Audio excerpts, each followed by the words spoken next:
peraturan dalam rumah itu akan otomatis anak itu ngerti. Makin dia dewasa, dia tahu, oh papa maunya begini, mama maunya begitu. Nah, gereja salah di sini. Maka itu banyak kemunafikan di dalam gereja. Karena hidupnya nggak puas, nggak kenyang, nggak cukup, nggak lengkap, nggak utuh, nggak komplit tadi itu. Yang bisa membuat hidup seorang utuh, lengkap, kenyang, puas, ingat, tunjukkan Bapa itu kepada kami. Tunjukkan. Maka itu para pemimpin yang masih bisa mencat orang harus berubah. Orang itu nggak usah kita pecat. Kalau dia tidak bisa ngikuti, dia akan minggir sendiri. Itu cara yang saya pakai sampai hari ini. Saya memimpin banyak orang. Kalau memang nggak mau, dia akan minggir sendiri.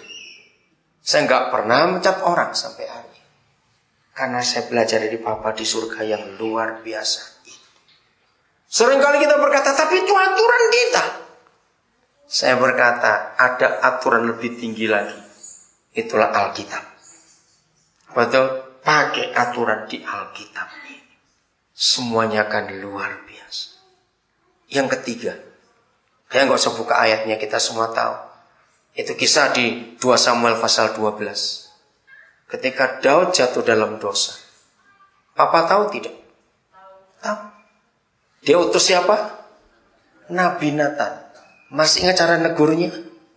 Saya terharu betul. Masih ingat cara negur Nathan?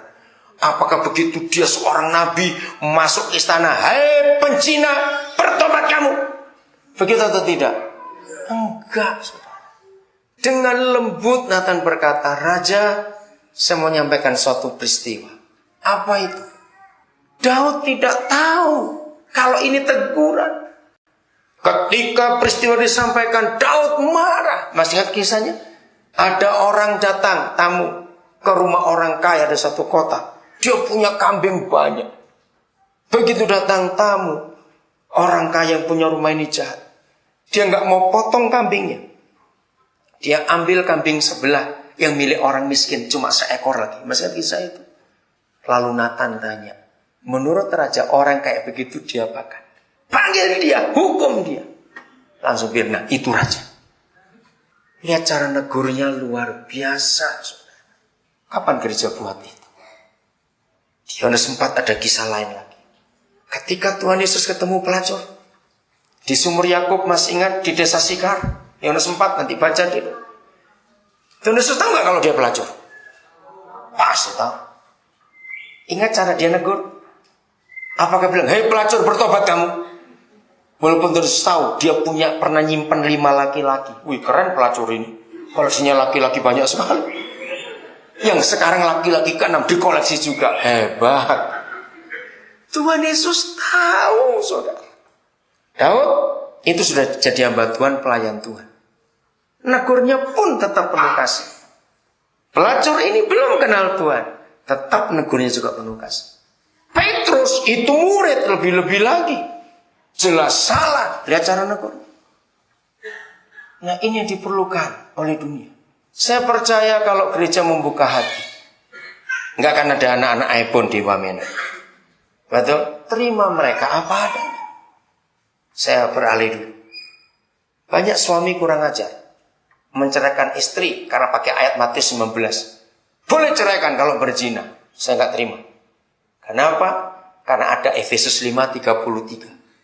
Yesus pun kena pada hukum itu. Sekarang saya tunjukkan hukum ini. Dengar lagi-lagi. Sampaikan pada semua orang bahwa Matius 19 ayatnya enggak tepat seperti itu maksudnya. Tidak. Ya, nanti saya akan tunjukkan Markus 10-nya yang menjelaskan. Jadi begitu. Kalau kita hanya mengambil istri yang pernah berzina, lalu kita boleh ceraikan dia, tunggu dulu. Saudara masih ingat KUHS? Saya kalau KUHP enggak hafal. Yang hafal itu polisi, jaksa dan hakim. KUHP itu atau kitab undang-undang hukum pidana atau kitab undang-undang hukum perkara. Satu pun saya enggak hafal. Tapi kalau KUHS saya hafal. Kitab undang-undang hukum surga. Saya hafal. Ya. Di dalam KUHS pasal-pasal perzinahan. Masih ingat Matius 5? Keren pasalnya. Begini hukum surga. Apabila kamu memandang seseorang, lalu apa? Kamu menginginkan, maka kamu sudah apa? berzina dengan dia di manamu? Di pikiran. Ayo laki-laki, gara-gara ayat itu saya pernah doa, Tuhan waktu buat mata saya buta. Ini kurang ajar sebab pendeta aja bisa kurang ajar. Ayo jujur, kalau pakai KUHS itu, ada nggak suami nggak pernah berzina? Kenapa istri nggak boleh ceraikan kita kalau kita pernah berzina? Ngerti saudara? Jadi pakailah KUHS bukan KUHP. Di dalam KUHP tentang pembunuhan hebat sekali. 1 Yohanes 3 ayat 15. Di dalam KUHP pembunuhan itu ada banyak pasalnya. Pembunuhan berencana, pembunuhan satu orang, pelakunya pembunuhan rame-rame, pembunuhan tidak disengaja, banyak kasusnya, pakai senjata apa macam-macam. Kalau KUHS cuma satu, nggak banyak-banyak. KUHS berkata, barang siapa membenci saudaranya, dia seorang pembunuh manusia. Ayo jujur, siapa selama hidup nggak pernah benci? Ayo. Ada orang pernah ngotot gini, Pak Daniel saya tuh nggak pernah benci, sungguh. Tapi saya malas ketemu. Goblok sama itu. Catat itu baik-baik. Nggak pernah benci tapi malas ketemu, apanya itu? Betul, maka itu yang masih malas ketemu orang lain jadi pembunuh manusia. Dan lihat pasal itu, tidak ada hidup yang kekal bagi siapa? Pembunuh manusia. Berarti kemana? Ke neraka. Jangan main-main. Maka itu apa-apa pakai KUHS. Apa tadi artinya? Kitab Undang-Undang Hukum Surga. Dan itu ada di Alkitab. Sempurna undang-undang ini. Katakan amin. Ini firman yang luar biasa. Jadi suami kita tetap gak boleh ceraikan istri kita walaupun dia ketahuan berzina. Karena kita juga sering berzina tanpa ketahuan. Baik yang dengan mata, yang gak ketahuan. Ayo. Ngerti kata-kata ini saudara? Maka itu hukum ini luar biasa. Hukum kasih, hukum penerimaan. Lagi sekali. Saya tanya, maaf. Siapa yang pertama kali dengar kebenaran seperti ini? Berapa lama saudara jadi Kristen? Kenapa nggak pernah dengar khotbah seperti ini? Karena khotbahnya cuma teori dan doktrin yang kita dengar selama ini. Bukan membuka yang tertulis. Padahal ini sederhana sekali. Ada semua di Alkitab. Inilah kekurangan kita sebagai gereja. Tidak membukakan firman secara benar. Ayo kita mulai menghormati dia. Itu papa yang baik. Salah pasti hukum, betul. Kalau 3:25 mencatat, coba ditunjukkan. Papa kita nggak pernah pandang muka orang. Siapa salah pasti akan dihukum, terima akibatnya. Tapi kasihnya itu luar biasa. Klimaks daripada kalau 3:25. Siapa yang menanggung hukuman kita semua? Paskah Yesus yang tanggung. Ditimpakan kepada anaknya sendiri. Supaya keadilan itu nyata. Maka para pemimpin yang benar, jadilah seorang ayah. Ayah gak pernah pecat anak. Saudara, ayo kita pakai itu dalam hidup. Supaya dunia ini sembuh. Dunia mengalami pemulihan yang luar biasa. Kita ingat. Mengapa orang-orang berdosa? Kita lihat ayatnya dulu. Lukas 15 ayat 1. Saya kagum pada firman itu, saudara. Mengapa orang-orang berdosa dan para pemungut cukai?